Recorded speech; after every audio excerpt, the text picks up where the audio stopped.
중국은 결국 한국의 기술력이 없으면 무너질 것이다. 현재 한국 없이는 중국의 경제 성장이 어려운 상황이라는 보도 내용입니다. 무슨 내용인지 궁금하시죠? 한번 알아보겠습니다. 구독과 좋아요, 알람 설정을 눌러주세요.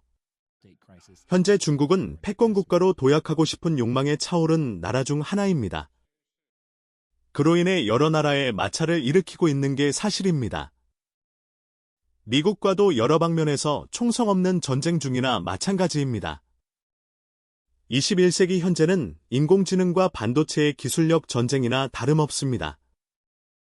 이에 미국은 현재 자신들의 패권을 빼앗기지 않기 위해 여러 나라들과 함께 제재를 하고 있습니다. 그중 제일 심한 규제를 가한 것은 반도체인데요. 중국은 최신 반도체 기술을 갖기 위해 미국의 첨단 기술과 한국의 기술을 무단으로 복제해 기술력을 키워왔습니다. 한국의 반도체 기술력은 업계 최고 수준인데요. 이런 기술을 갖기 위해 중국은 한국의 산업 스파이를 대거 진출시켜 기술을 빼내 무단으로 사용해왔습니다.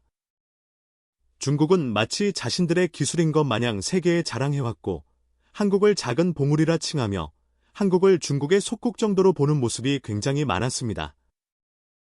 한국을 속국 정도 되는 작은 나라로 무시하면서 중국 기업의 핵심 기술은 결국 한국의 기술력이라는 아이러니한 모습을 보여주고 있습니다. 중국은 반도체 굴기를 성공시키기 위해서 수조 원의 돈을 투여한 상황입니다. 또한 한국의 고급 인재들을 돈으로 유혹하고 있는 상황입니다. 한국의 인재들을 탐내며 자신들의 기술을 키워나가는 것입니다. 중국의 이런 기술 갈취는 예전부터 빈번했습니다. 하지만 이런 시도에도 불구하고 아직 한국의 반도체 기술에는 못 미친다는 게 세계 주요 외신들의 반응입니다.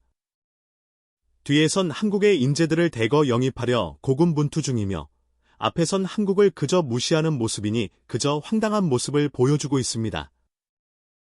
그러다 보니 중국 내부에서도 수조 원의 돈을 투자하였음에도 불구하고 왜 삼성전자와 같은 기업이 나오지 않는 거냐며 암울해하는 모습을 보이고 있습니다.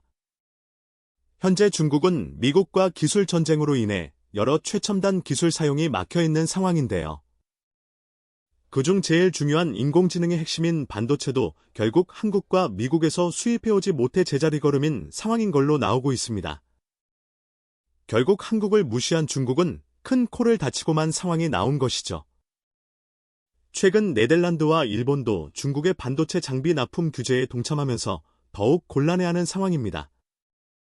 이에 애널리스트 데비어드 존은 중국 반도체 기술은 현재 하향세를 걷고 있으며 이대로면 중국 인공지능 시장은 다시 퇴보를 하게 될 것이라고 말하기도 했습니다.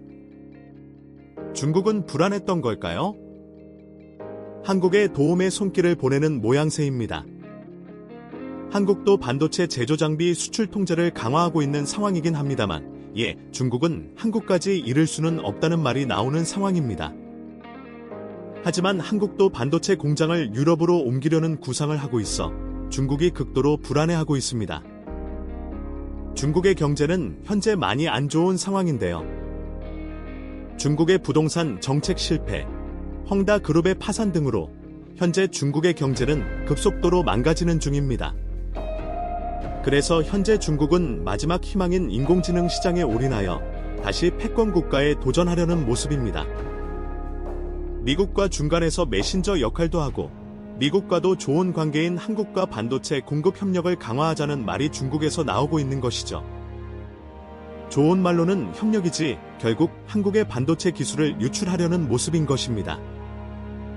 중국은 예전부터 이런 일에 여러 번 같은 모습을 보여준 적이 있는 나라였습니다. 한국 내부에서는 이런 상황을 가볍게 무시하고 미국과의 동맹을 더 준수하자는 의견이 나오고 있습니다. 한국은 세계로 뻗어나가려는 중국을 우리가 똑똑히 지켜보면서 경계를 해나가야 할 것입니다. 그래야 우리가 피땀 흘려 만든 기술을 후대에 물려줌과 동시에 대한민국을 지킬 수 있습니다. 이상 국가수호자TV였습니다. 감사합니다.